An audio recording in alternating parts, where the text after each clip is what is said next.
जोहार, इसका उच्चारण हम ही लोग करते थे।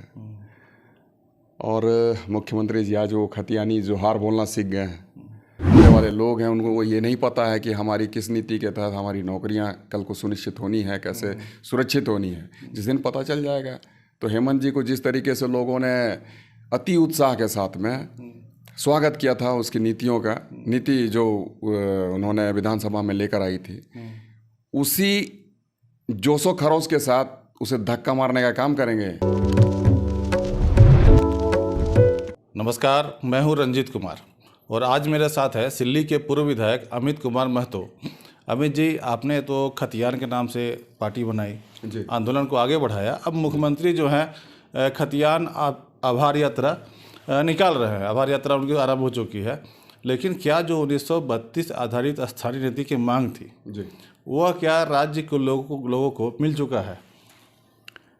ये जो मुख्यमंत्री जी खतियानी जोहार यात्रा का शुरुआत कर रहे हैं, ये कुछ नहीं, बस ढोंग ढकोसला है और आईवास है और लोगों को क्या कहते हैं, आंखों में धूल झोंकने का काम कर रहे हैं। और हम तो यही कहेंगे कि इस तरीके से इमोशनली ब्लैकमेल करना बंद करें। और एक बात हमें अच्छा लगा कि खतियानी जोहार, इसका उच्चारण हम ही लोग करते थे और मुख्यमंत्री जी आज वो खतियानी जोहार बोलना सीख गए हैं। दूसरी ये बात है कि ये जिस तरीके से शुरुआत किए हैं खतियानी जोहार यात्रा की पलामू प्रमंडल से, आपने देखा होगा कैसे जो कलाकार थे, भोजपुरी जो एक एक्ट्रेस थी वो आई और किस तरीके से हमारी झारखंड की बदनामी करके चली गई और क्या फजीयत हुआ हमारे इस झारखंड प्रदेश का, ये किसी से छुपा हुआ नहीं है। तो क्या ज़रूरी है सरकारी कार्यक्रम में इस तरीके से नाच गाना करना, वो भी एक्ट्रेस को बुलाना, ये सब हमारी परंपरा नहीं है सर। और आज जब ये इस तरीके से मुख्यमंत्री जी के द्वारा, हेमंत जी के द्वारा जो शुरुआत की जा रही है, तो हम समझते हैं कि ये गलत है। और ये आभार यात्रा की कौन सी बात करते हैं? अभी तो यहाँ के लोगों ने खतियान आधारित स्थान नीति देखा नहीं, नियोजन नीति देखा नहीं, और इन दोनों नीतियों के बगैर बने ये आभार का कौन सा बनता है? यहाँ के लोगों को अब आभार नहीं है, धन्यवाद देने वाले नहीं हैं। जो होना था वो हो गया। अभी आप देखेंगे सर, जितनी भी एग्ज़ाम लिए जा रहे हैं JSSC के माध्यम से, हर एक एग्ज़ाम में तो वही है, जो मैट्रिक और इंटर हमारे झारखंड प्रदेश से कर लेगा वो व्यक्ति यहाँ पर आवेदन भर सकता है। तो कौन सा आपने नीति बनाया है? और हर एक जगहों पर कटआउट लगे हुए हैं सर। पूरे झारखंड में हम समझते हैं कि ऐसा कटआउट रघुवर जी के कार्यकाल में देखने को नहीं मिला। हर एक जगह लिखा हुआ है कटआउट में, हम जो कहते हैं वो करते हैं। अब क्या कहते हैं और क्या करते हैं ये तो सर समझ से परे है। आप झारखंड मुक्ति मोर्चा में तो रहे हैं। जो झारखंड मुक्ति मोर्चा का जो मैनिफेस्टो है, जो एजेंडा था, जो कि 1932 आधारित स्थानीय नीति जो है राज्य में लागू करना है, तो क्या यह लागू करने का यही तरीका था कि विधानसभा से उसको पारित कर केंद्र के पास और 9वीं अनुसूची में डालने के लिए कर दिया जाए? इससे करने से क्या एजेंडा पूरा हो जाता है? और दूसरी बात है कि जब ये अनुसूची में भेज दिया गया केंद्र के पास, तो जिस प्रकार का जो चल रहा है, मंत्री और सरकार, मुख्यमंत्री भी हर तरफ से ढोल नगाड़े बजे, लोग एक दूसरे को मिठाई खिलाया, लड्डू बांटा लोग, तो क्या लागू हो चुका है क्या, या उसका एजेंडा कंप्लीट हो गया है? कुछ लागू नहीं हुआ सर। आपको बता दें, ये 14 सितंबर को कैबिनेट में लाया गया, कैबिनेट से पास कराया गया। और ये जो 11 नवंबर वाली तिथि थी, जिसमें कि वो कह रहे थे कि आज के डेट में ही CNT एक्ट हमारा कानून बना इस झारखंड प्रदेश के लिए, हम आज लागू कर रहे हैं। और उन्होंने विधेयक बनाकर उसे विधानसभा से पारित भी कराया और 9वीं सूची के लिए उन्होंने आगे बढ़ाने की कोशिश की। अब सर ये बताइए कि ये इस दरमियान अभी जो एक डेढ़ महीने होने को चले हैं सर, इस बीच में ये कितने प्रयासरत रहे इस एक्ट को लेकर, इस नीति को लेकर। और हम कहते हैं कि सर जैसे रघुवर जी ने किया था, रघुवर जी ने क्या किया था, 85 वाली नीति उन्होंने कैबिनेट से ले लाई, उसके बाद में सीधे उन्होंने नियुक्ति प्रक्रिया में अपने आप को आगे बढ़ाया और नियुक्तियां दे दी थी सर। उस वक्त उन्होंने नियुक्तियां दी 85 की नीति बनाकर। उसके बाद में फिर कोर्ट हुआ, हाई कोर्ट लोग गए, सुप्रीम कोर्ट गए, ये बातें अलग है। लेकिन कोर्ट का क्या निर्णय आया कि इसमें सरकार की गलती है, स्टूडेंट की गलती नहीं है, उन्होंने एग्ज़ाम दी है, पास किए हैं, इसलिए उनकी नौकरी नहीं जाने वाली है। तो सर आप उसी तरीके से हमारे झारखंड प्रदेश में सर 4.5 लाख अभी भी रिक्तियां हैं। अगर आप इन तमाम रिक्तियों को इसी नीति के तहत बगैर ये 9वीं सूची की बात की आप यदि कर देते तो हम समझते हैं कि तमाम लोगों को नौकरी मिल जाती है। और दूसरी बात ये है कि उसके बाद में ये नियुक्ति देने के बाद में आप चाहते तो इसे 9वीं सूची में फिर से डालने की कोशिश करते, करवा लेते, उसके लिए प्रयासरत रहते, राज्यपाल के पास जानी हो, तमाम विधायकों से आग्रह करते जो हमारे पक्ष के हैं विपक्ष के हैं, तमाम लोगों को आग्रह करते कि भाई हम आज राज्यपाल के पास जा रहे हैं।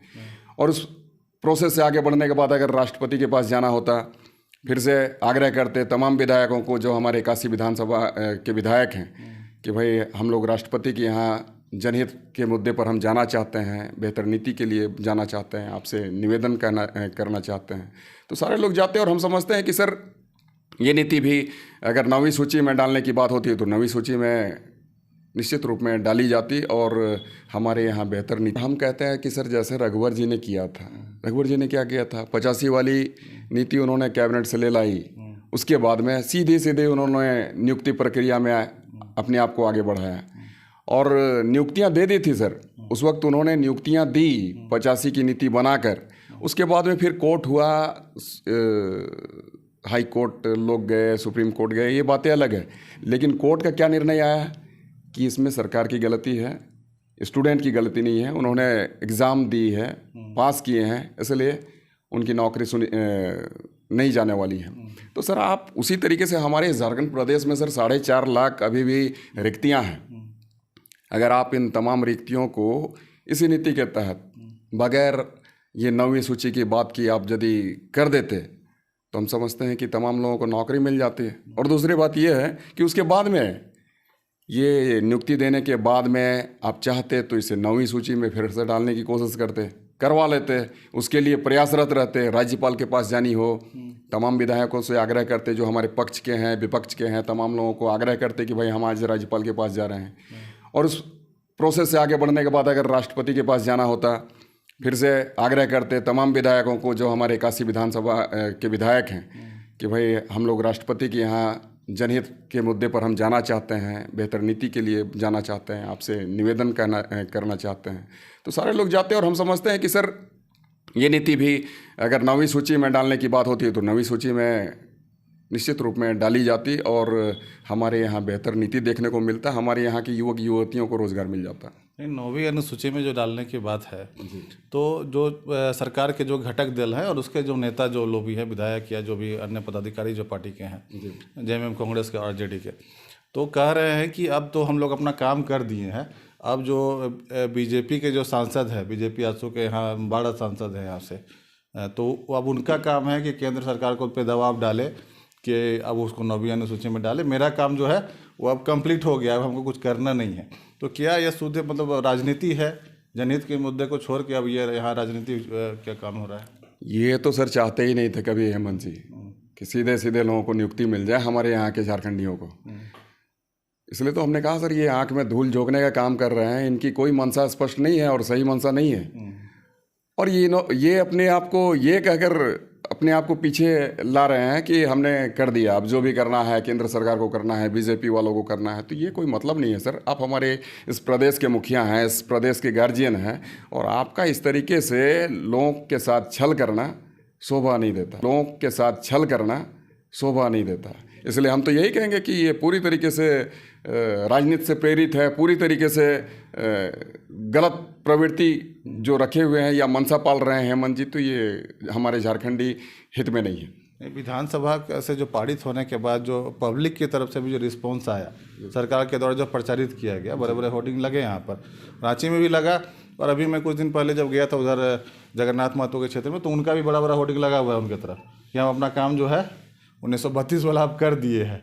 तो इस तरह का होर्डिंग लगा है और जो आंदोलन जो चल रहा था जी वो भी कहीं ना कहीं शांत हो गया है। तो ऐसा लग रहा है कि सरकार की जो बातों में जनता भी आ गई है, उनको लग रहा है कि नहीं उन्होंने काम कर दिया है अपना।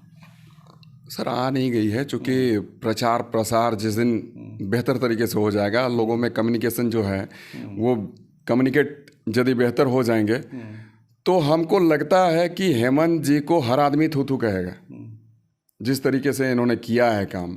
अभी लोगों तक ये सारी बातें नहीं पहुंची है सर।